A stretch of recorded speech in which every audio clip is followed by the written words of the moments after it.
Here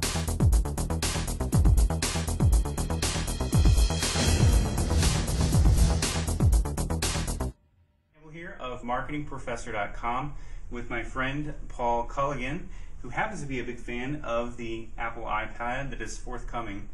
And a few weeks ago I put out a video that talked about a caution when it comes to the iPad, basically saying that if you are someone that is inclined to technical gadgets and it distracts you from your business, you need to be careful as you evaluate purchasing or pre-purchasing perhaps an iPad. So Paul, you have an interesting angle on this, an interesting project that's going on. Tell folks what you're doing.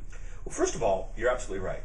You are absolutely right. There's a tendency to take tech and figure out what the tech means to your business and spend a lot of time, a lot of effort, a lot of money, and that type of stuff. So you were dead right. However, you were also dead wrong. The thing about the iPad, there's a couple of things in the iPad that make it quite possibly one of the most productive business purchases you will ever make in your entire life. Now, we don't know, because I don't have one. You know, when you said I'm a big fan of the concept, and I will definitely admit that. But let me tell you a couple of concepts that I adhere to. Number one, focus.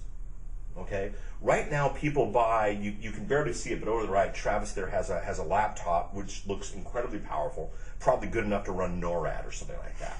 And internet marketers, we do that. We buy these big computers that do a million things, and as a result, we have a million screens open at once. We have our Twitter reader over here, and we have our feed reader, and we have instant messaging, and then we have Google plugins, and we have all these things. So we're at this command central, getting absolutely nothing done. The iPad, and something that a lot of people complain about, the iPad has one program at a time functionality. You can't run multiple programs, multitasking. A lot of people go, oh, that's bad, that's bad. No, that's very good. If you have a device that makes you focus on one thing, now you'll have to think, oh, do I really want to quit email to go to Twitter? Do I really want to leave Twitter to go to the web? This is something that really is going to focus people, number one. Number two, people, especially internet marketers, especially tech lovers, we love our gadgets and all the things they can do. People go, oh, well, you know, the internet access only gives you access to the iPad, which doesn't even have Hulu. Exactly. You want to talk a time distractor, it's Hulu, it's YouTube, it's all these different websites. Well, if you can't do Hulu, if you can't do all this free stuff, that's going to focus you as well. So we've got a device. Actually, at the presentation, I think the thing that Jobs did the best was he talked about how we have these computers capable of running NORAD on one end. We have a cell phone on the other, and what's in the middle? Netbooks. I have a couple of netbooks. I've been playing in the netbook space. I'll trust you me this. The thing that he said, what are they good for? Absolutely nothing. Say it again. Absolutely right. It's not the best of both worlds. It's the worst of both worlds. And so as a result, we've got a device now. I like to go to events. We're at an event right now.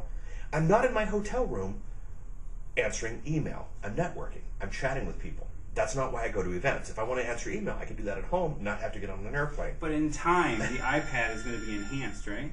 And you'll be able to run multiple apps and all this stuff. Yeah, we'll just in time it will be, but actually, if it never is, I actually think we're in a better place. So now we got a device where I'm only going to be able to do email.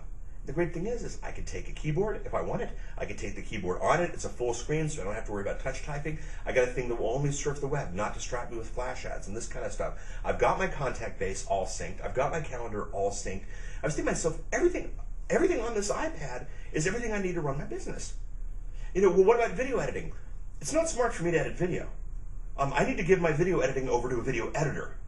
You see, and if I'm on my own computer, powered by 18 quads, you know, I might think that I need to be editing my own video. I don't need to be editing my own video.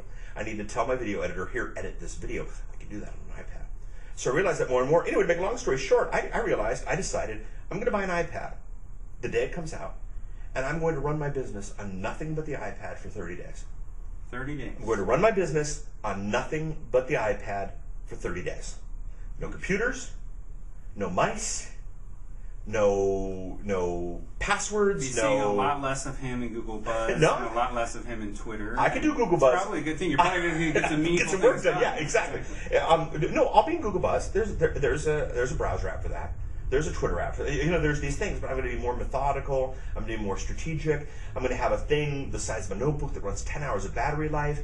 If I want to take it to the park, I live right next door to a park that has municipal Wi-Fi.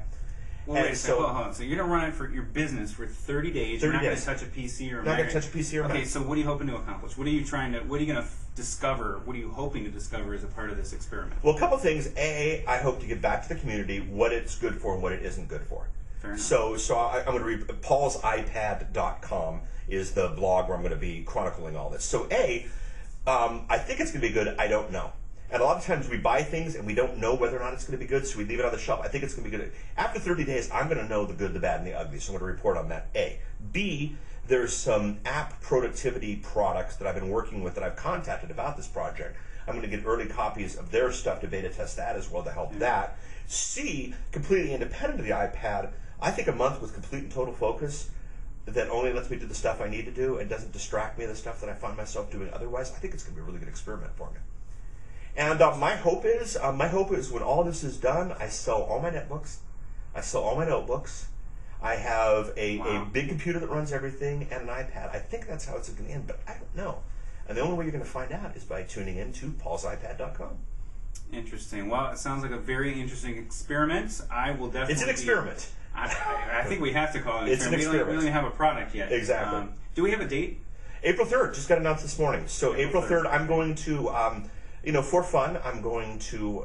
Wait, April 3rd is the date you're going to launch your blog, or April 3rd is when the blog is up. Blog is live. As of the time of this recording, it's really ugly. The designer's fixing that up right now. April 3rd is the day I'll be able to get it in the store. I will stream that live from my iPhone, and I will stream the purchasing of it live. I will stream the unboxing of it live. I will stream everything live, and then at some point I will turn off the iPhone, and then for the next 30 days.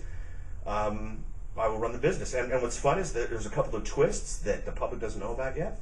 There's a couple of twists during those 30 days that will increase the potential use of this thing considerably. Interesting. And I'm not going to say the word international or anything like that, but there's going to be some interesting twists during that time that should be fun. Anybody that follows Paul long enough knows interesting is interesting twists, exactly.